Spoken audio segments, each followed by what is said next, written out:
आज हम लोग हिंदी साहित्य सागर के गद्य खंड की कहानी नेताजी का चश्मा, जिसके लेखक स्वयं प्रकाश जी हैं, इस कहानी के कुछ सैंपल क्वेश्चन आंसर्स देखेंगे। इसके पहले की क्लास में बच्चों मैंने आप लोगों को नेताजी का चश्मा कहानी की पूरी एक्सप्लेनेशन विस्तार से समझा दी थी और कहानी का उद्देश्य, शीर्षक की सार्थकता जैसे प्रश्नों के उत्तर आपको किस ढंग से लिखने चाहिए, इसके विषय में मैंने बता दिया था। तो जिन बच्चों ने वो वीडियो नहीं देखी है उस वीडियो को देख लें ताकि उन्हें कहानी अच्छे से समझ में आ जाए। और बच्चों मैं बार बार आपसे कहती हूँ कि कहानी को अच्छे से समझिए ताकि आपको किसी भी प्रश्न का उत्तर देने में आसानी हो जाए, ठीक है।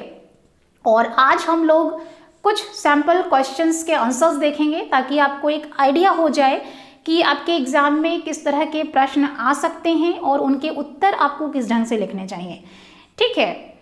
और आप सभी बच्चों को पता है बच्चों कि आपके एग्ज़ाम में ये जो कहानियों पे प्रश्न आते हैं वो 10 नंबर के होते हैं और आपकी कहानी का ही एक अंश होता है, यानी एक दो पंक्तियां होती हैं और उस पर ही प्रश्न आते हैं, ठीक है।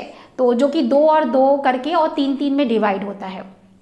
तो बार बार बच्चों मैं आपको ये बताती हूँ कि 2 नंबर का जो प्रश्न है उसमें 4 से 5 पॉइंट लिखिए, 3 नंबर के प्रश्न में 6, 7, 8 पॉइंट लिखिए।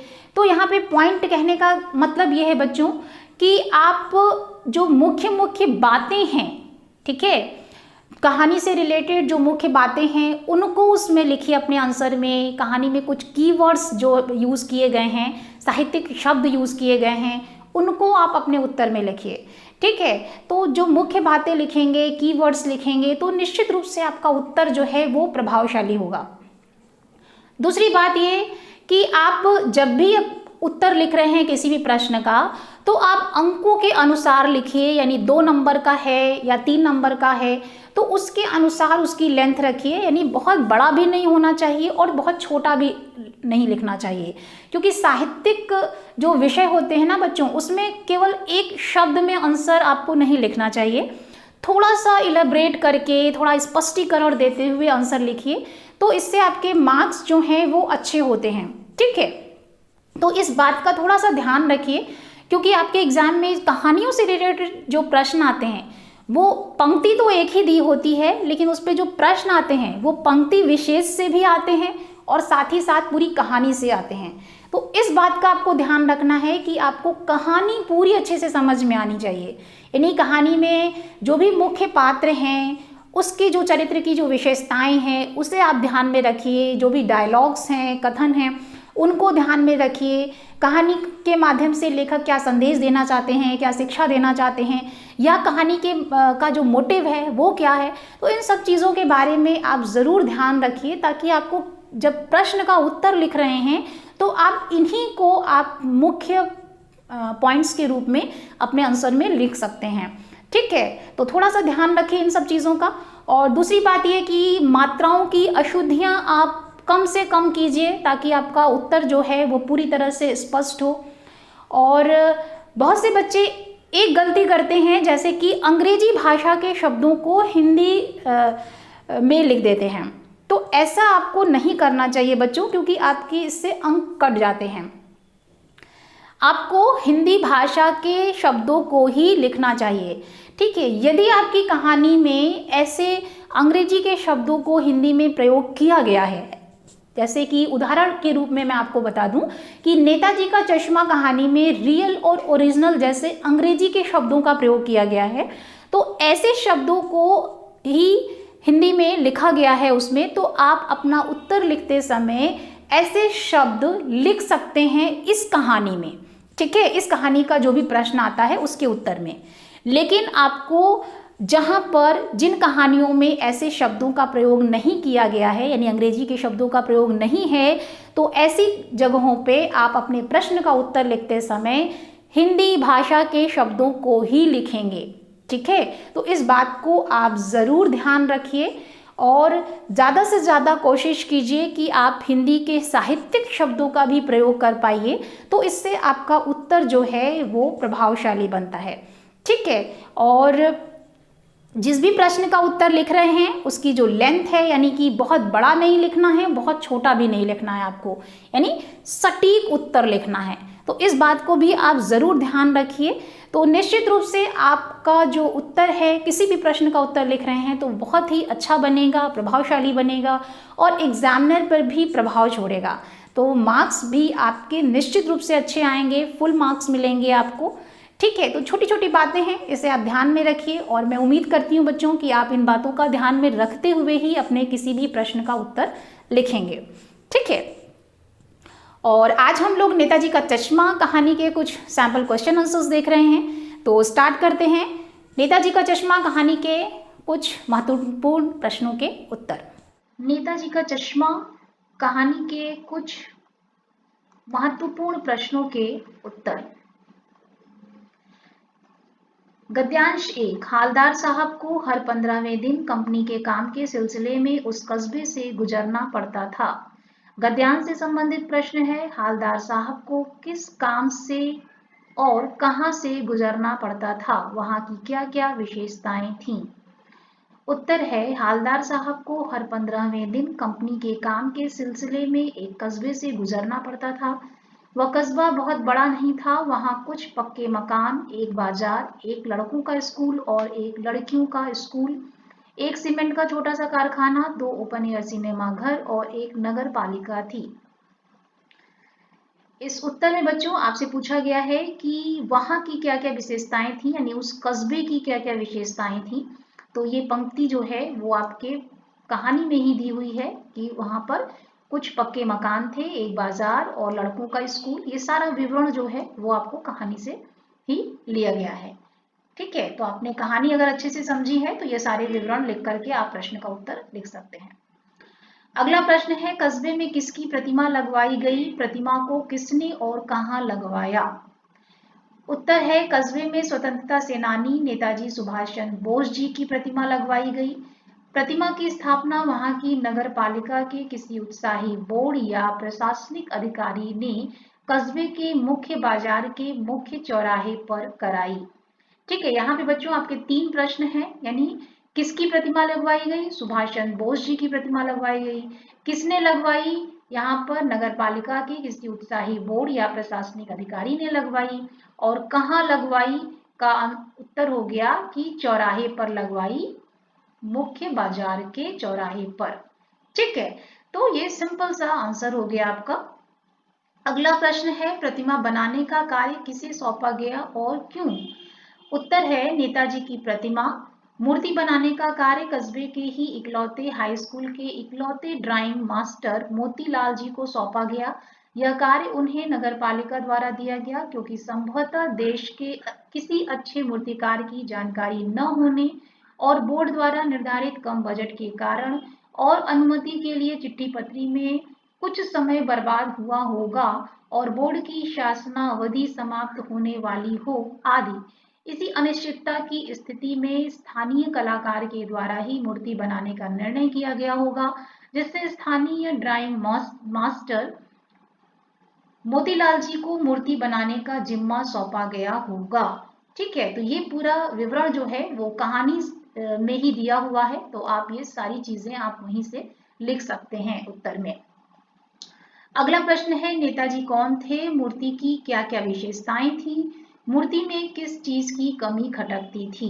ठीक है, तो उत्तर है, नेताजी सुभाष चंद्र बोस जी स्वतंत्रता सेनानी थे। अंग्रेजों के खिलाफ लड़ी गई आजादी की लड़ाई में उनका महत्वपूर्ण योगदान रहा। इस कहानी में नेताजी की मूर्ति संगमरमर की बनाई गई थी।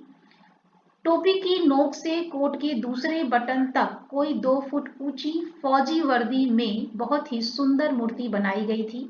मास्टर मोतीलाल के द्वारा किया गया यह कार्य सराहनीय था, किंतु मूर्ति में एक कमी खटकती थी कि मूर्ति की आंखों पर लगा चश्मा संगमरमर का नहीं बल्कि सचमुच के चश्मे का चौड़ा काला फ्रेम मूर्ति को पहना दिया गया था।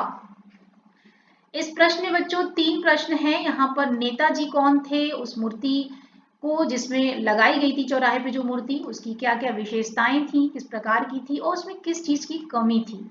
ठीक है, तो इन तीनों ही प्रश्नों के उत्तर आपको लिखने हैं। तो इन तीनों ही प्रश्नों के उत्तर आप इस ढंग से लिखेंगे और ये आपकी कहानी में ही पूरा विवरण दिया हुआ है। ठीक है, नेक्स्ट है गद्यांश 2, दूसरी बार जब हालदार साहब उधर से गुजरे तो उन्हें मूर्ति के में कुछ अंतर दिखाई दिया। गद्यांश से संबंधित प्रश्न है, हालदार साहब ने कब देखा कि मूर्ति की आंखों पर सचमुच का चश्मा है? मूर्ति पर किस किस तरह के चश्मे लगे थे, स्पष्ट कीजिए। उत्तर है, हालदार साहब कंपनी के काम से हर 15वें दिन उस कस्बे से गुजरते और बाजार के चौराहे पर रुककर पान वाले की दुकान से पान खाया करते थे। उसी समय उन्होंने देखा कि मूर्ति संगमरमर की है और उसकी आंखों पर सचमुच का चश्मा लगा है। मूर्ति की आंखों पर कभी मोटे फ्रेम वाला चौकोर काला चश्मा, कभी तार के फ्रेम वाला गोल चश्मा, कभी लाल, कभी धूप का चश्मा, कभी बड़े कांचों वाला गोगो चश्मा लगा होता था। ठीक है बच्चों, तो यहाँ पर आपके दो प्रश्न हैं। हालदार साहब ने कब देखा कि मूर्ति पे काला चश्मा, सचमुच का चश्मा लगा हुआ है, और मूर्ति पर किस तरह के चश्मे लगाए गए थे। तो ये सारी जो विवरण है वो आप कहानी से ही तैयार कर लीजिए। ठीक है, नेक्स्ट है प्रश्न है, हालदार साहब कौन है, उनके चरित्र की विशेषताएं लिखिए। उत्तर है, हालदार साहब शहर में रहने वाले तथा किसी कंपनी के एक अधिकारी के पद पर कार्यरत व्यक्ति हैं। इस कहानी के मुख्य पात्र हैं, वे जिम्मेदार नागरिक हैं। जब वे कस्बे से गुजरते हैं तो वहां की नगरपालिका द्वारा किए गए विकास कार्यों की सराहना व प्रशंसा करते हैं। कस्बे के मुख्य चौराहे पर लगी नेताजी की मूर्ति को देख उन्हें प्रसन्नता होती है तथा स्थानीय लोगों द्वारा पत्थर की मूर्ति पर सचमुच के चश्मे को लगाया हुआ देख उनकी देशभक्ति की भावना से अभिभूत भी होते हैं। हालदार साहब एक सभ्य और सद्व्यवहार वाले व्यक्ति हैं। समाज के प्रत्येक वर्ग के प्रति उनके मन में सम्मान की भावना है। यही कारण है कि जब पानवाला कैप्टन को लंगड़ा और पागल कहता है तो उन्हें एक देशभक्त के लिए ऐसे अपशब्दों का प्रयोग किया जाना अच्छा नहीं लगता है। वह एक संवेदनशील और भावुक हृदयी हैं, क्योंकि कैप्टन की मृत्यु का समाचार सुनकर वे द्रवित हो जाते हैं। अपने जिज्ञासु स्वभाव के कारण ही मूर्ति को देखने के बाद उसके निर्माण के पीछे की बातें जानने के लिए वह बहुत उत्सुक दिखाई देते हैं। हालदार साहब एक देश प्रेमी व्यक्ति हैं, क्योंकि देश के लिए अपना सर्वस्व न्यौछावर कर देने वाले वीरों के प्रति उनके मन में सम्मान की भावना दिखाई देती है। ठीक है, तो इस प्रश्न में जो मुख्य पात्र हैं हालदार साहब कहानी के, उनके चरित्र की विशेषताओं को आपको लिखना है। तो यहाँ पर जिम्मेदार व्यक्ति हैं, ठीक है, जिम्मेदार नागरिक हैं, एक पॉइंट ये हो गया आपका। और उन्होंने क्यों क्यों इन्हें जो जिम्मेदार नागरिक कहा जाता है, तो इसे आप स्पष्ट कर दीजिए बच्चों। ठीक है, फिर नेक्स्ट उनके अंदर देशभक्ति की भावना से अभिभूत होते हैं। वहां के जो भी लोगों ने, स्थानीय जो जिन लोग थे उन्होंने जो कार्य किया था। ठीक है, नेक्स्ट दूसरा उनका चरित्र की उनकी विशेषता है कि वो एक सद्व्यवहार वाले व्यक्ति हैं, सभ्य और सद्व्यवहार वाले। तो आप इस पॉइंट को आप लिखिए, क्योंकि और उसका कारण स्पष्ट कर दीजिए। ठीक है, नेक्स्ट है आप संवेदनशील व्यक्ति हैं, भावुक हृदयी हैं। तो इन शब्दों के माध्यम से आप उनके चरित्र की विशेषता लिख सकते हैं। और सबसे बड़ी विशेषता उनके चरित्र की है कि वो जिज्ञासु स्वभाव के हैं। ठीक है, तो ये आप उनकी चरित्र की विशेषताओं में ये पॉइंट्स लिख सकते हैं। और लास्ट में वो एक देश प्रेमी व्यक्ति हैं। ठीक है, तो ये भी आप उनकी चरित्र की विशेषताओं में लिख सकते हैं। ठीक है, तो ये हो गया आपका प्रश्न का उत्तर। अगला गद्यांश है 3, क्या मतलब क्यों चेंज कर देता है, हालदार साहब अब भी नहीं समझ पाए। गद्यांश से संबंधित प्रश्न है, प्रस्तुत कथन किसने किससे कहा, बताते हुए कथन का संदर्भ स्पष्ट कीजिए। उत्तर है, प्रस्तुत कथन हालदार साहब ने पान वाले से कहा। जब हालदार साहब ने पान वाले से नेताजी की मूर्ति की आंखों पर बदलते चश्मे के विषय में पूछा तो पान वाले ने कहा, यह सब कैप्टन चश्मे वाला करता है, अर्थात वही मूर्ति का चश्मा चेंज कर देता है। अगला प्रश्न है, हालदार साहब को पान वाले की कौन सी बात अब भी समझ नहीं आई, पान वाले ने इसका क्या उत्तर दिया, स्पष्ट कीजिए।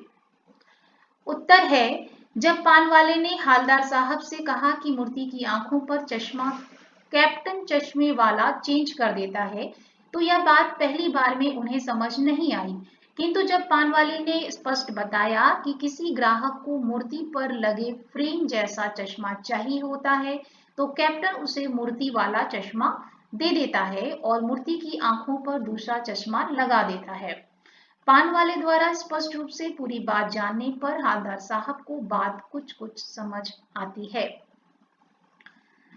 आगे चलते हैं। अगला प्रश्न है, मूर्ति किसने बनाई और मूर्तिकार के संबंध में हालदार साहब की क्या प्रतिक्रिया थी? उत्तर है, मूर्ति कस्बे के हाई स्कूल के ड्राइंग मास्टर मोतीलाल जी ने बनाई। जब पान वाले से हालदार साहब को पता चला कि मूर्ति का ओरिजिनल चश्मा मास्टर बनाना भूल गया, तो उनके मन में मास्टर के विषय में कई विचार उत्पन्न हुए। शायद मास्टर ने चश्मा बना लिया हो, लेकिन पत्थर में पारदर्शी चश्मा कैसे बनाया जाए या कांच वाला, ये तय नहीं कर पाया होगा। या तो चश्मा बनाने की कोशिश की होगी लेकिन असफल रहा होगा, या बनाते बनाते कुछ बारीकी के चक्कर में चश्मा टूट गया होगा, या पत्थर का चश्मा अलग से बनाकर फिट किया गया होगा और वह निकल गया होगा। यह सब सोचकर हालदार साहब चकित भी हुए और उनका हृदय द्रवित हो गया।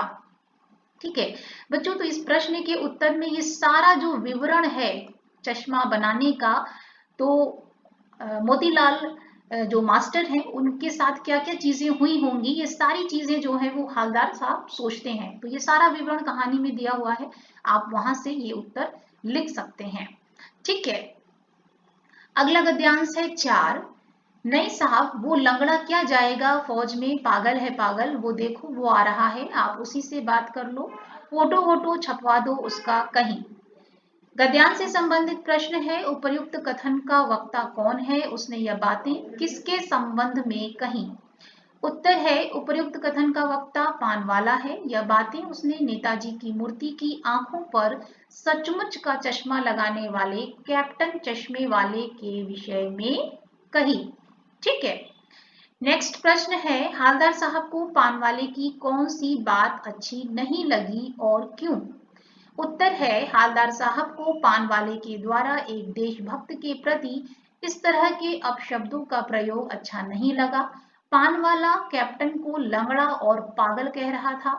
हालदार साहब के मन में कैप्टन के प्रति सम्मान की भावना थी, क्योंकि वे उसकी देशभक्ति के समक्ष नतमस्तक थे। अगला प्रश्न है, कैप्टन चश्मे वाले को देखकर कौन अवाक रह गया और क्यों, स्पष्ट कीजिए। इसी प्रश्न को दूसरे तरीके से भी पूछा जा सकता है, कैप्टन चश्मे वाले का रेखा चित्र प्रस्तुत कीजिए। ठीक है, इन दोनों ही प्रश्नों के उत्तर जो हैं वो सेम है, तो आप उत्तर इस ढंग से लिखेंगे। कैप्टन चश्मे वाले को देखकर हालदार साहब अवाक रह गए। वह एक बेहद बूढ़ा मरियल सा लंगड़ा आदमी था, जिसके सिर पर गांधी टोपी और आंखों पर काला चश्मा लगा हुआ था। एक हाथ में एक छोटी सी संदूकची और दूसरे हाथ में एक बांस पर टंगे बहुत से चश्मे लिए हुए फेरी लगाता था, जिसे देखकर हालदार साहब चक्कर में पड़ गए। ठीक है, तो रेखा चित्र स्पष्ट करने का मतलब कि कैप्टन कैसा दिखता था और क्या किस तरह से वो कार्य कर रहा था। ठीक है, तो ये सारा जो विवरण है, पूरा डिस्क्रिप्शन जो है वो आपको कहानी से ही मिल जाएगा। ठीक है, अगला प्रश्न है, सेनानी न होते हुए भी चश्मे वाले को कैप्टन क्यों कहा गया, कहानी के आधार पर स्पष्ट कीजिए। उत्तर है, जिस प्रकार देश की सरहद पर एक सैनिक देश की सुरक्षा कर अपनी देशभक्ति का परिचय देता है, उसी प्रकार से चश्मे वाले ने भी देश के एक सामान्य नागरिक के रूप में देश की धरोहर को सुरक्षित रखने का कार्य किया था। उसने नेताजी की मूर्ति पर सचमुच के चश्मे को लगाकर उनके सम्मान को बनाए रखा। उनके द्वारा देश के निर्माण में किए गए योगदान तथा उनके बलिदान को स्मरण रख उन्हें सम्मानित करता है। यह उसकी देशभक्ति का सूचक है। यही कारण है कि कहानी में उसे कैप्टन कहा गया है, यद्यपि कहानी में इसका कोई सटीक उल्लेख नहीं किया गया है। ठीक है, तो आप इस ढंग से इस प्रश्न का उत्तर लिखेंगे। आगे चलते हैं, गद्यांश 5। मूर्ति की आंखों पर सरकंडे से बना छोटा सा चश्मा रखा हुआ था, जैसा बच्चे बना लेते हैं। गद्यांश से संबंधित प्रश्न है, मूर्ति की आंखों पर लगा सरकंडे का चश्मा देख हालदार साहब के मन में क्या उम्मीद जागती है? बस इतनी सी बात पर वे क्यों भावुक हो जाते हैं? उत्तर है, कैप्टन चश्मे वाले की मृत्यु के पश्चात हालदार साहब यह सोचकर निराश हो गए थे कि कैप्टन के न रहने पर नेताजी की मूर्ति चश्मा विहीन होगी, परंतु जब उन्होंने मूर्ति की आंखों पर सरकंडे का चश्मा लगा हुआ देखा तो उनके मन में आशा का संचार हुआ। उन्हें ऐसा प्रतीत हुआ कि हमारे देश की युवा पीढ़ी और देश का भविष्य कहे जाने वाले बच्चों के मन में भी देशभक्ति की भावना विद्यमान है और देश की उन्नति के लिए यह एक शुभ संकेत है। ठीक है, तो यहाँ पे जैसे मैंने चश्मा विहीन लिखा है बच्चों, तो चश्मा विहीन यानी चश्मा न लगा होना। ठीक है, और ये पंक्ति भी आप लिख सकते हैं यहाँ पर कि देश की उन्नति के लिए ये एक शुभ संकेत है। ठीक है, फिर अगला प्रश्न है, इस तरह की मूर्ति लगाने का क्या उद्देश्य होता है? उस मूर्ति के प्रति सामान्य नागरिकों के उत्तरदायित्व क्या है? उत्तर है, इस तरह की मूर्ति चौराहे या किसी सार्वजनिक स्थल पर इसलिए लगाए जाते हैं ताकि उस व्यक्ति विशेष की स्मृति देशवासियों के मन में बनी रहे। प्रत्येक नागरिकों को इस बात का स्मरण रहे कि उस महान पुरुष ने हमारे देश व समाज के कल्याण के लिए किस तरह के महान कार्य किए हैं। उनके द्वारा किए गए योगदान को याद रखकर प्रत्येक नागरिक उनके व्यक्तित्व से प्रेरणा ले सके। उस मूर्ति के प्रति सामान्य नागरिकों का उत्तरदायित्व होना चाहिए कि उसकी गरिमा का ध्यान रखें, न स्वयं उसका अपमान अथवा क्षति पहुंचाएं और दूसरों को भी ऐसा न करने दें। उस प्रतिमा को सुरक्षित रख उसके प्रति अपनी श्रद्धा प्रकट करनी चाहिए। ठीक है, तो मूर्ति को लगाने का उद्देश्य क्या होता है? यानी व्यक्ति विशेष को सम्मानित करने का उद्देश्य होता है, इसलिए मूर्ति लगाई जाती है। ठीक है, अगला प्रश्न है, नेताजी का चश्मा कहानी के माध्यम से लेखक क्या संदेश देना चाहते हैं? उत्तर है, नेताजी का चश्मा कहानी के माध्यम से लेखक देशवासियों विशेषकर युवा पीढ़ी को राष्ट्र प्रेम का संदेश देना चाहते हैं। देशभक्ति की भावना देश के प्रत्येक नागरिकों के मन में होनी चाहिए। वे देश की उन्नति व विकास के लिए अपने अपने ढंग से योगदान दे सकते हैं। सभी को अपने सामर्थ्य व क्षमता के अनुरूप योगदान अवश्य करना चाहिए, जैसा कि इस कहानी में कैप्टन चश्मे वाले ने किया, और सभी को उसके द्वारा किए गए छोटे से योगदान का भी सम्मान करना चाहिए।